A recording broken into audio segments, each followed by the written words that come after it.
Organisasi Pemuda Pancasila Malang bekerjasama dengan Times Indonesia menyelenggarakan kegiatan pemilihan Duta Pancasila Kabupaten Malang 2020.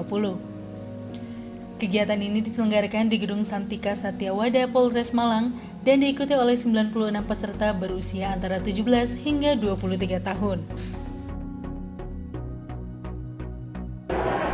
Jadi ada sedikit kekhawatiran terkait generasi mendatang. Yang saya prihatin banyak yang tidak hafal Pancasila. Pancasila aja tidak hafal, apalagi mengimplementasikan dalam kehidupan sehari-hari. Itu. Yang kedua, terkait Duta Pancasila ini, mungkin ini sekarang satu-satunya mungkin di Indonesia, karena Duta Pancasila yang terdahulu itu seorang artis yang bermasalah dengan Pancasila justru dijadikan Duta Pancasila. Terbukti ketika acara resmi dia disuruh membaca teks Pancasila juga salah. Nah, inilah keprihatinan. Terus rasa nasionalisme generasi muda juga sudah mulai terkikis ya. Terbukti dengan gampang sekali difitnah atau dengan gampang sekali menerima berita-berita hoax yang itu tujuannya untuk memecah belah negara kesatuan Republik Indonesia. Maka dari sinilah kami itu bermaksud menyelenggarakan pemilihan Duta Pancasila melalui tahap seleksi yang melibatkan Polres, Kodim, Pemkab, bahkan akademisi.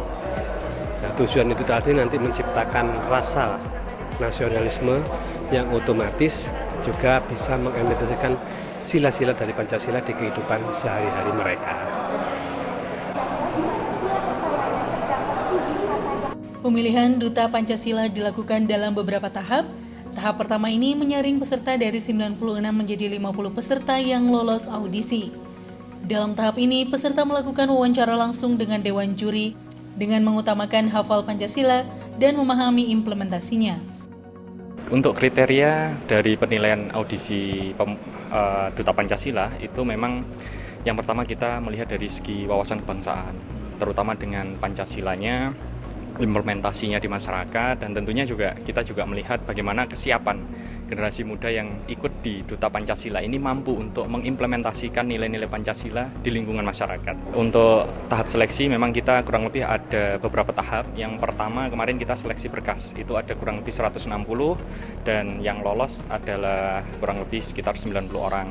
Setelah itu kita akan seleksi interview seperti ini dan nanti akan kita ambil 50. Setelah itu akan ada penjaringan lagi menjadi 30 dan nanti di grand final insya Allah ada 15 nominasi ya untuk Duta Pancasila, dan itu akan kita grand finalkan di Pendopo, Kabupaten Malang.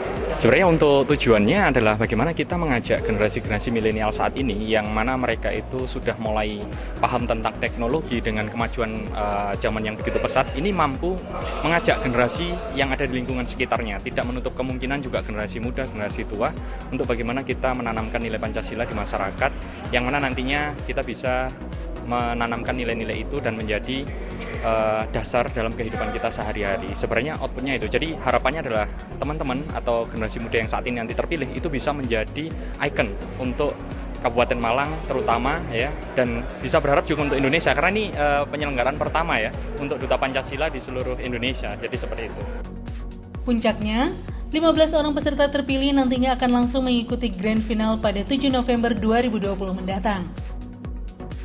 Saya pikir ini sebuah kegiatan yang patut kita apresiasi karena hari ini kalau kita bicara Pancasila, kalau hanya bicara tentang sejarah, kalau kita bicara tentang hal-hal yang bagi anak milenial itu rumit dalam tanda kutip, saya pikir memang perlu ada terobosan-terobosan untuk mensosialisasikan Pancasila ini untuk kondisi anak-anak milenial. Jadi way of life itu tidak bisa hanya sekedar kita berbicara masa lalu, tapi harus berbicara masa kini dan masa depan. Kebutuhan anak-anak milenial itu yang sekarang sudah comfort zone begitu, zona nyaman, itu tidak boleh kemudian ditarik kembali pada zona-zona yang tidak nyaman itu.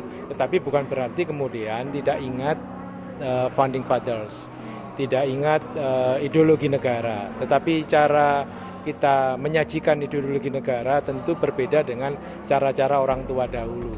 Ya, ini yang paling penting adalah bagaimana mengedepankan Pancasila ini sesuai dengan karakteristik anak-anak milenial yang punya mindsetnya sudah digital itu. Aridia dan Yordan melaporkan untuk UB TV.